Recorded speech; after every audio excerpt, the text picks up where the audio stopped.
Los invito por favor a tomar asiento. Antes de dar inicio a esta segunda jornada de agenda académica, quiero nuevamente solicitarles mantener sus equipos de telecomunicación en vibración o silencio si es posible. Gracias por acompañarnos nuevamente en el 22º Foro Farmacéutico de la ANDI.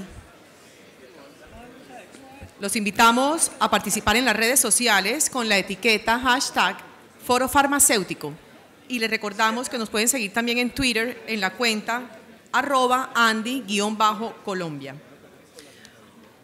Hoy tenemos unos invitados muy especiales. Quiero dar una especial bienvenida a cada uno de ustedes y muchísimas gracias por acompañarnos en este segmento. Nos acompañan en la mañana de hoy el doctor Jaime Eduardo Cardona, director en Seguridad Social del Ministerio de Hacienda. Nos acompaña también el doctor Augusto Acosta, gerente de Murano Consultores. El doctor Sergio Clavijo, presidente de la Asociación Nacional de Instituciones Financieras, ANIF.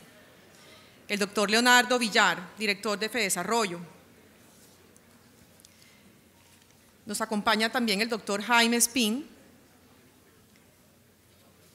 Un saludo muy especial y una bienvenida grata para el doctor Ricardo Ávila por estar con nosotros. Muchas gracias, Ricardo. Por supuesto, al doctor Arcila, al doctor Carlos Estrada también por su compañía. Muchísimas gracias y bienvenidos. Vamos entonces a dar paso a la intervención del doctor Jaime Eduardo Cardona, director de Seguridad Social del Ministerio de Hacienda, quien nos hablará sobre los recursos en el escenario de la ley estatutaria en salud. Bienvenido.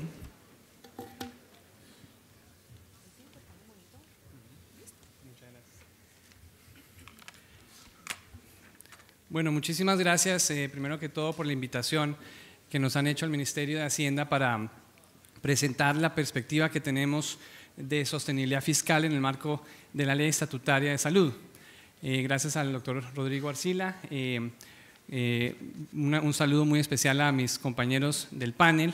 Yo sé que vamos a tener una discusión bastante interesante en donde seguramente yo les voy a decir, echar un cuento de alguna manera positivo, en el sentido de que la implementación de la ley estatutaria no es, digamos, que una catástrofe fiscal, y seguramente mis compañeros de panel les van a decir lo contrario, y al final de cuentas yo creo que lo que va a pasar seguramente es una historia intermedia. Entonces vamos a arrancar en la agenda con básicamente un diagnóstico de la situación. Un saludo también al ministro que está ingresando. Vamos a arrancar con un diagnóstico desde el punto de vista de los recursos, desde el punto de vista fiscal, desde el punto de vista de alguna manera más de flujos financieros. Luego vamos a analizar cuáles son los principales cambios que ha tenido el sistema de salud en los últimos años y cómo estos distintos cambios nos plantean unos retos muy importantes para los próximos 2 o 3 años. Y en esta medida, ¿cuáles serían los próximos pasos a seguir para poder implementar la nueva realidad que está configurada de acuerdo con los cambios normativos que se han venido dando en los últimos 2 o 3 años? Voy a pasar muy rápidamente por esta etapa del financiamiento y de los recursos, simplemente como para dar una perspectiva de cuánto estamos hablando.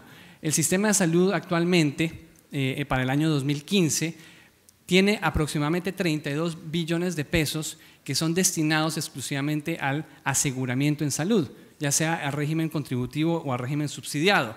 De estos recursos, por cotizaciones, se reciben aproximadamente 14.3 billones de pesos, solamente hablando de cotizaciones en salud. De esas cotizaciones, la gran mayoría se destinan al financiamiento del régimen contributivo y hay una pequeña parte de esas contribuciones, pues, que es importante, 2.4 billones, que se destinan a través de la solidaridad a financiar el régimen subsidiado. También tenemos como fuentes de financiamiento del régimen contributivo el impuesto CRE, que fue una sustitución de recursos. Antes eran impuestos a la nómina, ahora son impuestos a los rendimientos de las empresas, Y estos recursos aproximadamente se configuran en cerca de 6.5 billones de pesos, que son destinados 6 billones al régimen contributivo y 500 mil millones de pesos al régimen subsidiado.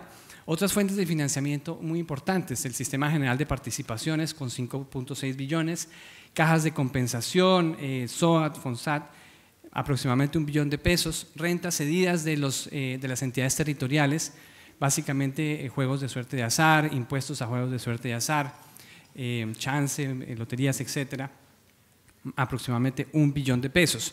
Esto equivale a 32 billones de pesos, que es casi 4 puntos del PIB para el aseguramiento en salud. Y ya en los usos, desde el punto de vista de los usos, el régimen contributivo tiene 56.2% de estos recursos, de los cuales para financiar la UPC, es decir, el aseguramiento en la unidad de pago per cápita, se destinan aproximadamente el 45.4% de estos recursos. Para licencias de maternidad, licencias de enfermedades y otros gastos administrativos, 3.4%, el no POS aproximadamente el 7.3% de estos recursos, y el régimen subsidiado tiene el 43.8%. Ustedes ven que aquí hay una diferencia importante, pero si comparamos UPC el contributivo con el régimen subsidiado, que es fundamentalmente UPC, estamos hablando de una igualación bastante avanzada, del 43.8% versus el 45.4%. Los recursos que se obtienen desde o para el régimen subsidiado, como vemos en esta gráfica, han estado creciendo constantemente. Y eso es una noticia muy importante, digamos, aquí se nota el compromiso del gobierno nacional para avanzar en la implementación de lo que la ley estatutaria dice, la igualdad entre régimen contributivo y régimen subsidiado. No hay diferencias actualmente en los planes de beneficios, y ya la financiación de la unidad de pago per cápita del régimen contributivo y régimen subsidiado está llegando muy cerca a estar en el mismo nivel, está en el 91.4%. Y para lograr esto, básicamente, desde el 2011 al 2015 se han duplicado los recursos para el régimen subsidiado. Y este crecimiento tan importante se da sobre todo por la participación de los recursos del presupuesto general de la Nación, que también se han duplicado en esta época, pasamos de 1.8 billones a 3.5 billones. También se han dado por el incremento de la contribución de la solidaridad del 1.5% que se pasa del régimen contributivo al régimen subsidiado, que ha pasado del año 2011 a 300 mil millones, al año 2015 a 2.7 billones, y recientemente también por el crecimiento importante de la participación que tiene el Sistema General de Participaciones, que pasó del año 2014 al año 2015 de 4.4 billones a 5.6 billones. Esto se da por la transformación de los recursos que se reciben del Sistema General de Participaciones y que se destinan al régimen subsidiado. Pasó del 65% de los recursos al 80% de los recursos. Entonces, al año 2015 tenemos ya casi cerca de 14 billones de pesos, lo cual representa un incremento real pues, bastante importante en los últimos años. ¿Cuál ha sido como el efecto, por ejemplo, de allegar más recursos para el régimen subsidiado, tener más beneficios y además una serie de medidas como por ejemplo la ley 1608 y por ejemplo también el programa de compra de cartera que está impulsando desde la subcuenta de garantías el Ministerio de Salud? Pues el efecto que vemos también bastante positivo en los hospitales ha sido la reducción del porcentaje de hospitales que se encuentran en riesgo bajo o riesgo, la reducción de los porcentajes de hospitales que se encuentran en riesgo alto. Vemos en las gráficas la línea o las barras rojas representan el porcentaje de hospitales en riesgo alto y hemos pasado del año 2014 del 46% de los hospitales públicos en este riesgo alto al 20% en el año 2015. Entonces, esto es una señal muy positiva. El sistema de hospitales públicos venía de una crisis muy profunda y vemos que de alguna manera hay un quiebre en el último año bastante favorecido por algunas medidas que ha tomado el gobierno nacional y que se han implementado. Por ejemplo, la ley 1608 establece en los programas de saneamiento fiscal que la posibilidad de que las cuentas maestras de los departamentos se destinen recursos para el saneamiento fiscal. y también un programa de saneamiento a través de compra de cartera que ha realizado el Ministerio de Salud desde la subcuenta de garantías. Y esto, digamos que de una manera u otra se han logrado allegar recursos casi por 1 billón de pesos al sistema hospitalario, lo cual se refleja en esta situación que está planteada en esta gráfica. Desde el punto de vista de recursos del régimen contributivo, también vemos un avance interesante, importante, digamos que no tan grande como en el régimen subsidiado, pero que sí ha tenido una evolución bastante favorable. Vemos en la gráfica cómo el crecimiento es permanente, es constante. Vemos también que el crecimiento no ha sido afectado por la sustitución de las cotizaciones que anteriormente se venían haciendo por parte de los empleadores y que fue sustituido por este impuesto del CRE. Esa sustitución se ha dado y no solamente ha mantenido el nivel de recursos al régimen contributivo, sino que también se ha dado un, digamos que salto entre el año 2013 y el 2014 y se ha mantenido en el año 2015. Estos recursos del CRE son garantizados por el Gobierno Nacional, de tal forma que si llegase a darse una perspectiva de bajo crecimiento y por lo tanto de reducción de los ingresos del sistema general o de los impuestos generales, y esto afecta al CRE, entonces el gobierno garantiza que se mantiene el nivel que estamos viendo en la gráfica de recursos que se transfieren al régimen contributivo. Es posible que en los próximos años se tenga que utilizar esta figura, dado que la crisis fiscal que está viéndose en este momento podría afectar el nivel de recaudo que se da en ese impuesto. Sin embargo, los recursos de la salud están garantizados y se va a mantener el nivel del gasto como se prevé y como está mostrado en la gráfica. Por último, quisiera simplemente mencionar que de todas formas, si bien hay señales muy positivas, hay otras señales que no son tan positivas. Todos ustedes conocen y viven a diario el problema de flujo de recursos en el sistema, y este flujo de recursos se ve gravemente afectado por problemas sobre todo relacionados con el no-POS. El no-POS seguramente Augusto Acosta va a explicar más adelante cómo es ese trancón de recursos que se dan por el no-POS, pero eso es algo que afecta fundamentalmente el sistema. El ministro también anteriormente mencionó que a pesar de todas las medidas que se han adoptado, el problema se vuelve bastante inmanejable, se regresa siempre a niveles superiores a los 2 billones de pesos, a pesar de la caída que vimos desde el año 2010. Estos recursos del no-POS se volvieron a incrementar en el año 2013, 2014 y 2015. Aquí vemos en la gráfica cómo diferenciamos que hay unos recursos que son los corrientes del no-POS y otros que son pagos de glosas anteriores. El gobierno también ha hecho importantes esfuerzos para permitir un flujo más rápido de recursos, incluso de las glosas administrativas que venían de tiempo atrás, para efectos de poder garantizar que los recursos lleguen al sistema y a los prestadores.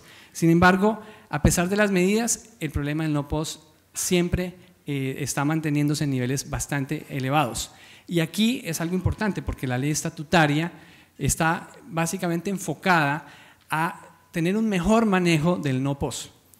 Y básicamente para tener un mejor manejo del no-POS, en la ley estatutaria se plantea precisamente tener una lista de exclusiones explícita y un manejo de un plan de beneficios mucho más implícito, en donde no haya una lista explícita de principios activos, de medicamentos y de tecnologías para la cual digamos que las cortes tengan que decir está o no está incluido.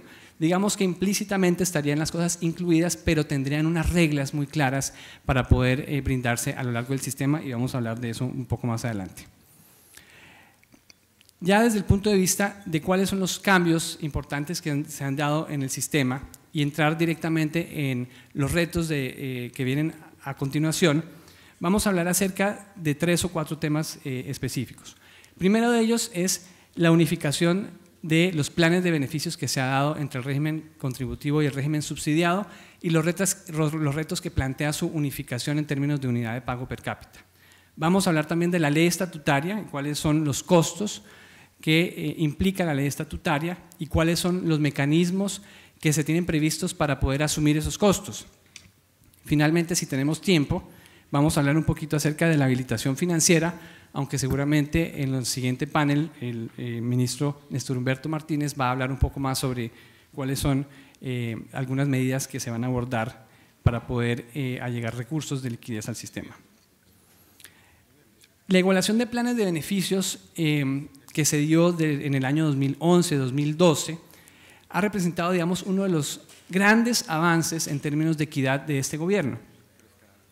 Es, digamos, innegable que la igualdad en los planes de beneficios ha presentado unos grandes impactos positivos en la población del régimen subsidiado. Y eso es, digamos, en el marco de la ley estatutaria, es uno de los grandes avances que se pueden demostrar. Sin embargo, para efectos financieros esto representa un reto. Y un reto porque igualar los planes de beneficios, igualar la unidad de pago per cápita, si bien es deseable, es algo que se tiene que hacer en el marco de estudios y en el marco de información mucho más completa de la que tenemos actualmente. Y de ahí, digamos que es el gran reto que se representa. ¿Cómo igualar la unidad de pago per cápita si todavía no conocemos bien si el nivel de utilización de los servicios que tiene el régimen subsidiado es igual o parecido al régimen contributivo? Esa es una de las grandes preguntas. Para poder resolver esta pregunta, entonces estamos haciendo un plan piloto de igualación de planes de beneficios que ya se está dando en algunas ciudades del país. Y también estamos elaborando y analizando algunos escenarios de distintas metodologías que podemos analizar para ver si la igualación se da en términos de la prima o si la igualación se da en términos de unos niveles básicos que tengan ajustes de riesgo dependiendo de la población de cada EPS y que básicamente representaría que una EPS que tenga una población con unos riesgos que sean menores, pues al final tendrá un ingreso que no va a ser igual. Una población que tenga una EPS con unos riesgos superiores va a tener unos ingresos un poco superiores. Esto daría un nivel más cercano a la realidad, ¿sí? Y no se estaría, digamos que transfiriendo recursos en exceso a EPS que no tengan un nivel de gastos demostrado con datos, digamos que verificables. El siguiente reto es la ley estatutaria. Ya se ha hablado bastante sobre los retos que representa la ley estatutaria desde el punto de vista de la autonomía, desde el punto de vista de la integralidad, desde el punto de vista de la eliminación de barreras, desde el punto de vista de la creación de un plan que antes era muy explícito y que se va a volver más implícito. Esto, digamos que en el marco de elementos del derecho fundamental, como son la disponibilidad, la aceptabilidad, la accesibilidad y la calidad e idoneidad profesional, que son los elementos básicos que expresa la ley estatutaria que deben estar en el centro del sistema de salud de aquí en adelante. Yo me voy a centrar un poco en los costos que podría representar estos elementos y sobre todo el cambio de un plan explícito a un plan mucho más implícito. Para poder analizar esto, entonces lo que hicimos fue mirar qué fue lo que pasó en el año 2011 y qué fue lo que pasó en el año 2012 con las inclusiones que se dieron. Básicamente analizamos 38 de las 50 inclusiones de principios activos que se incluyeron en el plan de beneficios entre el año 2011 y el año 2012. Y analizamos todas las tecnologías asociadas a esos principios activos y vimos cuál fue el incremento real observado, evidenciado de todas esas tecnologías. Y encontramos que el incremento real, digamos que no es una cosa, digamos, increíblemente exagerada, es un incremento moderado, es un incremento del 11%. Y si ese incremento del 11% se da con esas tecnologías que se incluyeron, pues podríamos llegar a suponer que al incluir tecnologías que están por fuera del plan de beneficios, al plan de beneficios, por ejemplo, todas las que están en el no POS, los incrementos de los costos totales podrían ser en un orden similar. Para estresar más estos escenarios, suponemos que esos incrementos llegan hasta el 18%. Más allá de eso, digamos que no es un dato basado en evidencia. Podrían ser modelos que se establecen y que los hemos estudiado, que plantean que las frecuencias de toda la población se van a parecer a aquellas de las personas que, digamos, que actualmente reciben el no POS. Pero esos son escenarios, digamos, exagerados y que no se van a dar en la práctica por todas las restricciones que hay actualmente de médicos, de hospitales y de recursos clínicos. Entonces creemos que es mejor ir a la evidencia, digamos, qué fue lo que pasó, analizar cuántos son los incrementos reales que se están dando y tratar de traslapar eso al universo del no-POS. Y además vemos que esos universos no son universos que de alguna manera están siendo impactados por otras políticas como control de precios, como pactos entre los médicos y la sociedad sobre cómo hacer uso racional de recursos, un montón de elementos que se han mencionado en este foro que se pueden dar de aquí en el futuro para hacer un uso más racional de los recursos de la salud. Y entre todos esos escenarios, pues aquí muestro 3.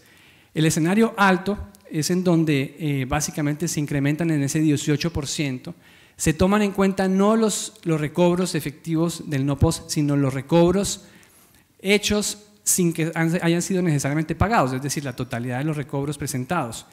Y además se toma el escenario de igualación de primas, en donde no solamente se iguala la prima pura de la UPC hoy, sino que se iguala con la inclusión del no-POS del régimen contributivo. Es decir, se toma todo lo del no-POS del régimen contributivo y se supone que el régimen subsidiado tiene el mismo nivel del no-POS, lo cual no es cierto. Si todo eso se da, el escenario alto da que se requerirían 4.8 billones de pesos adicionales en el sistema.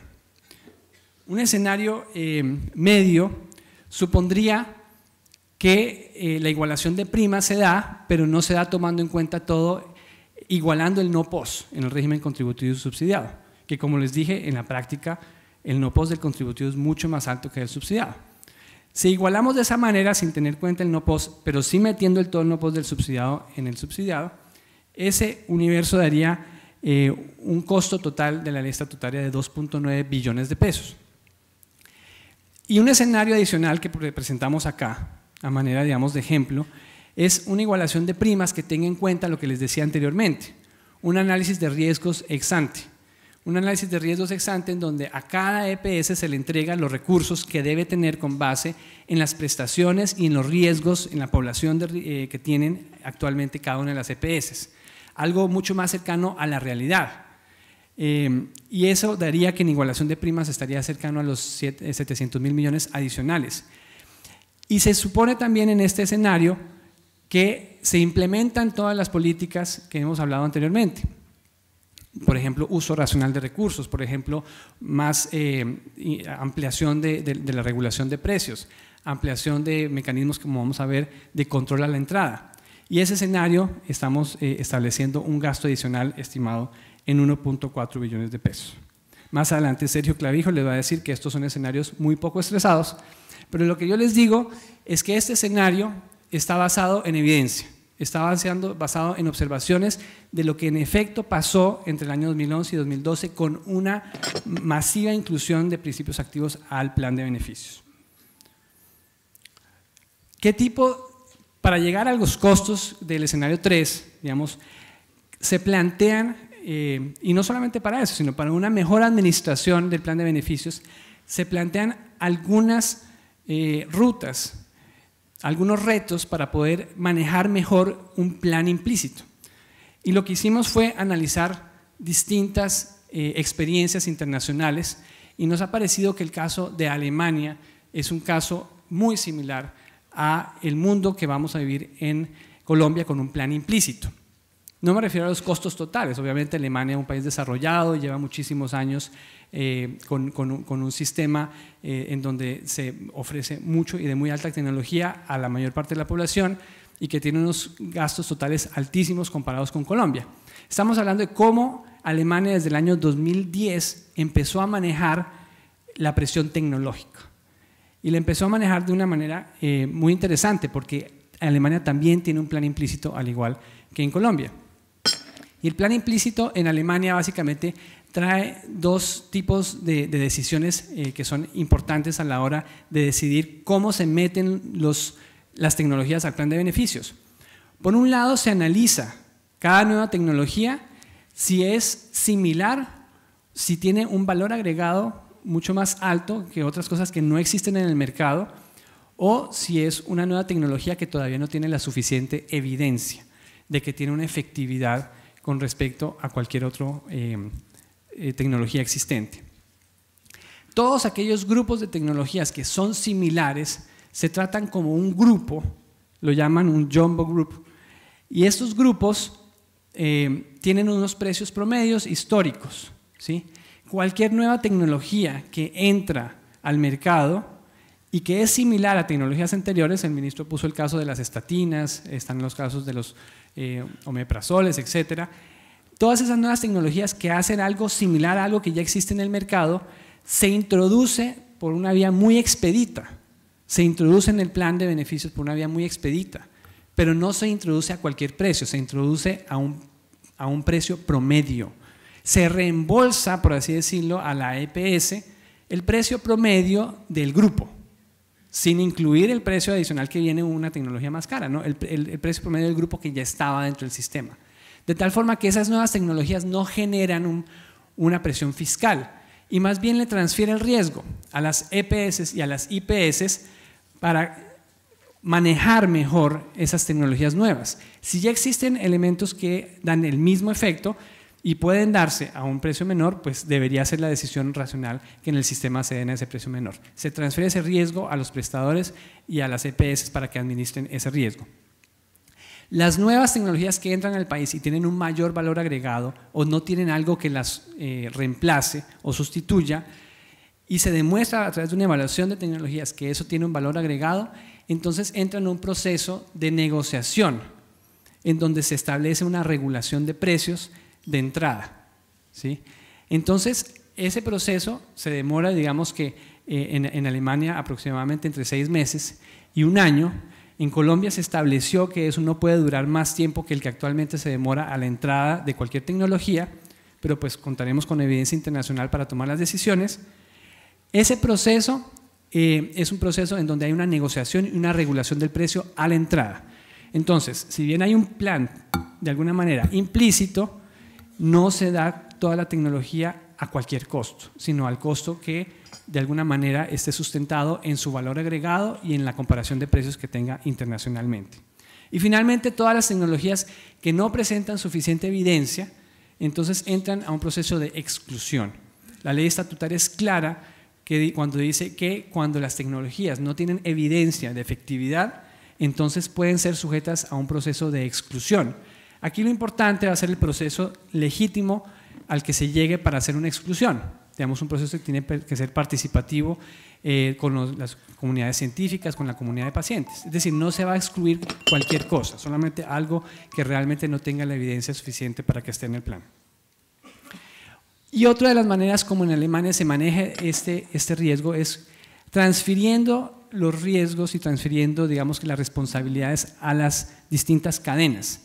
Entonces aquí lo que hacen entre el gobierno y la EPS es como les dije anteriormente. Primero hacen ese análisis de grupos similares, análisis de tecnologías basadas en valor agregado, pero además de eso se establece la UPC con ajuste de riesgo ex ante. Es decir, las EPS tienen que tener una muy buena información sobre las personas, los ciudadanos y los pacientes y tienen que decidir, miren, tenemos tantas personas en estas condiciones crónicas, tantas personas con estas enfermedades huérfanas, tantas personas en esta situación y se hacen ajustes de riesgo ex ante para que las EPS cuenten con los recursos necesarios para poder atender esa población. Y finalmente, entre la EPS y la IPS se dan distintos esquemas de pago en donde se comparte el riesgo. Y básicamente hablan mucho acerca de esquemas de pago por grupos relacionados de diagnóstico, en donde no se paga cada evento, sino que se pagan el gasto total de atender una condición específica. Y si una IPS de alguna manera, porque no logró gestionar adecuadamente al paciente, tiene muchísimos reingresos o tiene muchísimos reprocesos, entonces la IPS se va a ir por encima de ese gasto promedio. Si la EPS lo hace muy bien o la IPS lo hace muy bien, tendría, digamos, una ganancia porque está por debajo de ese promedio. Eso es básicamente los grupos relacionados de diagnóstico. Son formas de transferir el riesgo y de manejar mejor la gestión de las enfermedades entre EPS y las IPS. Para poder financiar esto que estamos hablando, tenemos distintas alternativas. Una de ellas es mirar bien el sistema o las personas que están actualmente cotizando y ver bien si hay oportunidades para poder aumentar, digamos que el nivel de ingresos que tiene el sistema. Y lo primero que nos llama la atención y por lo cual hicimos un artículo en el Plan Nacional de Desarrollo es que el nivel de evasión en el sistema de seguridad social es muy alto. Se estima aproximadamente en 14.6 billones de pesos. De esos 14.6 billones de pesos, tenemos que en salud el 25.6% de esos 14 billones de pesos es la evasión en salud específicamente. Y eso equivale aproximadamente a 5.3 billones de pesos. De esos 5.3 billones de pesos, 3 billones de pesos se explican exclusivamente por personas que declaran renta y son independientes. Independientes que pueden ser en su mayoría de cuenta propia, también independientes por prestación de servicios o que pueden ser independientes que declaran renta. Estas personas, si todos declararan lo mínimo necesario para poder declarar la renta, que son al menos 6, 7 o 8 salarios mínimos, si todos declararan por encima de eso, este dato sería mayor, sería por el orden de 4 billones de pesos. Pero aquí en este ejercicio suponemos que todos declaran al menos o declaran 5 salarios mínimos, que es bajo comparado a lo que deberían declarar si declaran lo real. Si todos declaran 5 salarios mínimos, entonces el sistema recibiría 3 billones de pesos adicionales en recaudo por cotizaciones, que irían fundamentalmente al régimen contributivo y una parte, el 1.5 de eso, al régimen subsidiado. Entonces aquí hay una buena parte de la financiación que se puede hacer para la ley estatutaria y para la igualación de la UPC. Ahora, montar esto no es fácil. Para eso se ha creado una entidad especializada, la Unidad de Gestión de Pensiones y Parafiscales, que va a tener que enfocar su labor en hacer estos recaudos. Pero adicionalmente, en el Plan Nacional de Desarrollo establecimos un artículo, el artículo 135, que nos va a permitir buscar mejor estos recursos. Este artículo establece, primero, unas facilidades para los independientes para cotizar. Digamos que antes era un poco más complejo, no eran tan claras las reglas de juego, tenían que cotizar mes anticipado, entonces si no tenían trabajo, el primer trabajo que tenían que ya cotizar antes de recibir el primer pago. Entonces dijimos, no, mes vencido, para que la persona reciba su pago y ahí cotiza. Segundo que dijimos, hay una indefinición de reglas. ¿Cuál es el porcentaje del ingreso base de cotización? Para unos es el 40%, los de prestación de servicios, y para los contratos de obra, para rentistas de capital, habían versiones de que era el 100% por un lado, por otro lado que era el 40% de los ingresos totales. Lo que dijimos no, es sobre los ingresos líquidos es el 40% para todos. Los ingresos líquidos, esto es, ingresos totales menos expensas y sobre eso el 40%. Entonces, si teníamos antes personas que estaban declarando por un salario mínimo, de pronto cuando vean estas normas y digan, no, ahora lo que me van a pedir es algo razonable, se van a subir al nivel adecuado. Y por el otro lado, cuando hagamos cruces con declaración de rentas con independientes, entonces vamos a poder identificar claramente a esas personas que están haciendo evasión o elusión y les vamos a poder hacer una fiscalización oportuna a través de la UGPP. Todos esos mecanismos vamos a empezar a implementarlos a partir de este año, ya que está sancionada la ley del Plan de Desarrollo. Yo creo que el tiempo ya se está acabando, ¿no es cierto? ¿No? ¿Todavía tengo un tiempo más? Bueno, entonces, otro de los temas que representan un gran reto para poder tener un sistema más saludable es el decreto de habilitación financiera. Como puntos específicos del decreto de habilitación financiera, el decreto exige que las EPS armen una serie de reservas que son patrimonio adecuado, reservas técnicas y que tengan unos regímenes de inversión de las reservas técnicas muy específicos y les da un plazo a las EPS para poder cumplir este régimen. Hay muchas personas que han dicho este plazo es excesivo. Lo cierto es que el plazo que se le dio para este caso ha sido menor que para otros sectores y también lo cierto es que esto exige un nivel de capitalización bastante importante para las EPS. Entonces lo que vamos a ver en los próximos años es una serie de EPS haciendo unos esfuerzos muy grandes por capitalizar esas reservas, tener patrimonios adecuados y constituir las reservas técnicas. También implica que las EPS tienen que ponerse al día con sus deudas. Implica que las reservas van a poder respaldar con recursos líquidos, con recursos reales, ¿sí?, cualquier deuda que tengan en caso de que entren en un proceso de liquidación o un proceso de quiebra. Entonces, esto va a representar para los actores del sistema un sistema mucho más seguro, mucho más confiable y sobre el cual, digamos, que se pueda tener digamos que una tranquilidad financiera mucho más importante. Para poder lograr implementar esto, digamos que hay una serie también de medidas que se están tomando desde el gobierno para poder apoyar los procesos de capitalización y los procesos de saneamiento. La subcuenta de garantías en este momento también tuvo a través del Plan Nacional de Desarrollo un importante empujón y unas facilidades financieras que se le dieron que asemejaron a la subcuenta de garantías con lo que pueda actualmente ser FOGAFIN en el Estatuto Orgánico Financiero. Entonces le dio una serie de medidas como líneas de crédito con tasa compensada, líneas de crédito directa, compra de activos, suscripción de contratos de capital garantía, apoyo financiero, compra de cartera. Le dio muchas más facilidades y estamos en un proceso de reglamentación de esto. El decreto está bastante avanzado y próximamente seguramente lo podremos anunciar oficialmente con todos sus detalles. Finalmente, ya como para terminar, el mensaje es, digamos que la ley estatutaria nos impone unos retos muy importantes, junto con la igualación de planes de beneficios y todo el sistema de habilitación financiera. Hay que lograr tener un balance entre las necesidades sociales y las capacidades que tenga el sistema desde el punto de vista financiero y de sostenibilidad para poder cumplir esas metas. El mandato de la ley estatutaria de la sostenibilidad fiscal es un mandato que está en doble vía, digamos, los actores tenemos que racionalizar los recursos para poder cumplir con las restricciones presupuestarias, pero también está por el otro lado. El gobierno, la nación, tiene que lograr los recursos suficientes para cumplir con ese deseo del derecho a la salud. Es un mandato en doble vía, digamos, no es que la restricción presupuestal sea, digamos, anteceda el derecho, es que hay que hacer lo posible con lo que hay, pero hay que hacer lo posible para aumentar también los recursos para cumplir con el derecho a la salud. Y ese es un mandato claro para el ministerio. El momento es muy complicado, el momento fiscal es complicado, pero hemos visto que también a lo largo de los años se han ido incrementando los recursos en el sistema para cumplir con ese tipo de mandatos como los que establecen en la ley estatutaria. Y por último, recojo la misma diapositiva con la que terminé el año pasado. Y es que para poder hacer todo esto yo creo que es muy importante que entre todos hagamos un acuerdo nacional. Un gran acuerdo nacional que recoja, digamos, a todos los actores del sistema. Ya lo mencionó Jaime Calderón en su intervención el día de ayer.